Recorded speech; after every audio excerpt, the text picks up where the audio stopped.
Well,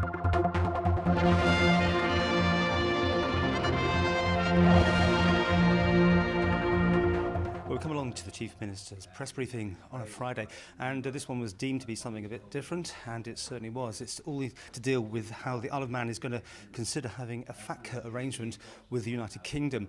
What we've got for you now is the full press conference of what the Chief Minister said to the press of the Isle of Man. Were these negotiations done at gunpoint? I mean, we have no choice. No.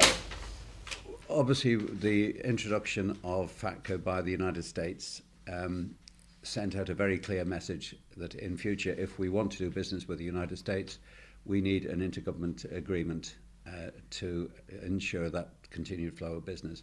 The alternative would be to leave every business to negotiate their own agreement with the US individually. And bearing in mind that many of our businesses are relatively small on the island, that would be a huge extra involvement. So the introduction of US FATCA clearly shows that this is going to be the long-term approach to sharing tax information. It also seems entirely logical that if we are giving automatic exchange of information to the United States, we should also consider giving the same facility to our biggest and nearest trading partner, the United Kingdom. It's illogical to do otherwise. So we have had a number of discussions with the UK on this. They've made it clear that they would like to have such an agreement. They believe it would help, obviously, their own tax collection processes. But as I say again, this is as much to protect the long-term interests of our own business community here, to give them clarity, to give them certainty, so that they know the direction of travel that government and indeed the industry itself needs to travel over the next few years to protect itself in a sustainable way. The UK said, we would like you to have it, not you must have it, which is effectively what the States yes. said. In both cases, both with the US and with the UK, we could quite easily have a direct reporting system whereby the local businesses individually report all the transactions to the UK tax authorities or the US tax authorities. We think this would be a very onerous extra responsibility.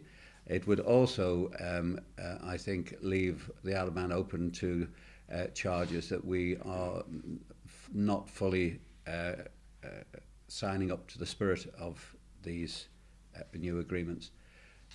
I want to make this whole process as transparent, as clean, as easy to understand and to operate within as we possibly can, and this process is the best way. The alternative would be that the UK will bring in its own version of the FATCA, and the Isle of Man business community would have to make their own individual arrangements with the UK, and so we feel this is by far the most sensible, pragmatic approach. As you know, the Isle of Man has always prided itself on having a pragmatic, not a confrontational approach with the international community. That has served the Isle of Man well over the last 15 years. I believe this has to be the right way forward at the moment. How many jobs will it cost, Minister, in the Isle of Man? We don't know whether it will cost jobs. You must have some ideas. No, we don't have any ideas. We have done our utmost over the last few years to bring in tough regulations on anti-money laundering, on Know Your Customer, to try and prevent the Isle of Man being used for tax evasion. Whether that still continues in some elements of the industry, it's hard to tell at this stage. We don't obviously have those statistics. But it will potentially lead to a shake-up in the industry. But as I said, it is vitally important, I think, for the Isle of Man to take this direction now, to send out a clear message that we do not and will not tolerate the Isle of Man being used for tax evasion purposes. If that means that there may be a loss of a number of jobs, then that is a price, unfortunately, we're going to have to pay. But by doing this, by shaking up the industry, by sending out a very clear message where we want the industry to be in the medium to long term, I think it protects the long-term future of the Manx economy. But is this the end of the offshore business for the Isle of Man? No, I don't think at all. Quite the opposite. There is a very clear need for offshore business, particularly financing international trade. dealing with the expatriate community around the world, which many of our businesses do, and helping to stimulate business in the United Kingdom itself. And the Isle of Man is a major contributor to the City of London, and indeed to the manufacturing base through our aerospace industry. We are involved in that. That will continue. I think the steps we're taking now will actually send out a very strong message that the Isle of Man is a top draw jurisdiction to do business with. We have a very competitive tax regime that will remain, but people can do business with the Isle of Man, I hope in the future, with the certainty that we will not be highlighted as a secrecy or tax evasion jurisdiction in the future. And have you contacted Jersey and Guernsey with your thoughts on this? Yes, we have had a number of discussions with the Channel Islands. They too have had their own discussions with UK Treasury. They continue at the moment, and they will be making their position known in due course. Has there been any consultation with corporate service providers and other trust providers? We have had a number of discussions with the Manx business community. The CSPs obviously are the ones that are likely to be in the forefront of any requirement for this. The feedback has been pretty positive at the moment. I think there is an understanding that this has been the direction of travel for international financial services for a number of years now. We've been moving in this direction, and they see this really as being an inevitable next step towards putting our financial services industry on a firmer footing. Would you expect the Channel Islands to follow suit? I've no doubt at all that they will make an early announcement on this. They have committed alongside of us to negotiate a FATCA with the United States. We have been negotiating jointly on this with the US authorities.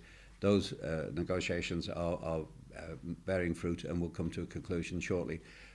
Jersey and Guernsey have recognised our position on this. They are moving in this direction, I think, one way or another themselves, but it is for them to make their own announcements in due course. But we have worked very closely with them. The Channel Islands know exactly what we're doing here and fully understand our position for it. There needs to be a recognition, I think, also that the three economies, although on the face of it looking very similar, there is a lot of difference between the economy of Jersey, Guernsey and the Isle of Man, even in the realm of financial services. We specialise in three different areas, so one island may be affected in a slightly different way to the others. Would you say it's the whole idea of this is maybe short-term pain but long-term gain in that view? I hope the pain will be minimal, but we can't fail but to notice how the international mood, not just political mood, but also on the streets, how that has changed towards organisations or indeed jurisdictions which have allowed their tax system to be abused to create opportunities for people to avoid or evade even taxes in their own home jurisdictions. We have to take strong notice of that mood. It's not going to go away. We heard yesterday from George Osborne that the austerity in the UK is likely to go on to at least 2018. That would indicate that this particular debate will go on during that same period. As public services in the UK and indeed wage levels are squeezed more and more, there is going to be increasing resentment, I think, against those people who fail to meet their legitimate obligations. So there may be short-term pain, but I very much expect there to be long-term gain as a result of it. Have we any idea of the scale of evasion, of people who actually secrete their money by way perhaps of beneficiaries and shady trusts, rather than legitimate tax planning? Have we got an idea of? No, business coming to the Isle of Man obviously doesn't register as tax evasion, so it's difficult to monitor what business there is.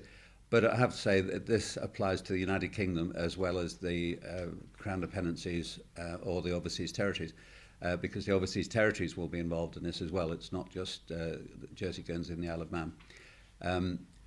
The UK have used a number of guesstimates over the years as to the amount of money they believe they may be losing, but they have absolutely no evidence whatsoever as to the validity of that figure. But I think it's a fair assumption that in a general sense the UK has been losing a certain amount of tax income. That's not necessarily coming through the Isle of Man, that's in a whole host of different ways. Will this go down as a defining moment for the future of the Isle of Man? I think as far as financial services are concerned, and through that obviously the Manx economy, this is a game changer for the Isle of Man. It places us in a very different place from where we've been over the last 20 or 30 years. It gives us a leadership role in some respects in recognising the level of debate and the direction of the debate internationally in terms of improved exchange of information and transparency. It will be seen as a defining moment, I think, for the future of the Manx financial services industry. And was this the moral thing to do, which seems to be the big word at the moment? Yes, I mean, morality has crept into it, and we have to be very cautious, I think, when politicians start using the word morality, because it can mean all things to all people, and it can change very quickly. But I think the underlying argument which exists right across the world at the moment, in Europe and the United States, in the United Kingdom, is that people have to face up to their obligations. We've seen it with Starbucks yesterday, for example. They didn't have to make that commitment to the UK Treasury, but they have done as a result of the public debate which has gone on. We have to be very aware of the changing mood, and we have to do what is right for the Isle of Man and what is right for our clients as well. And I think it's time now to make a very clear statement that this is right. It's morally right. We have to protect our industry as well as protect the tax flows somewhere else. And we have to ensure employment and our own tax streams to protect our public services for the future too.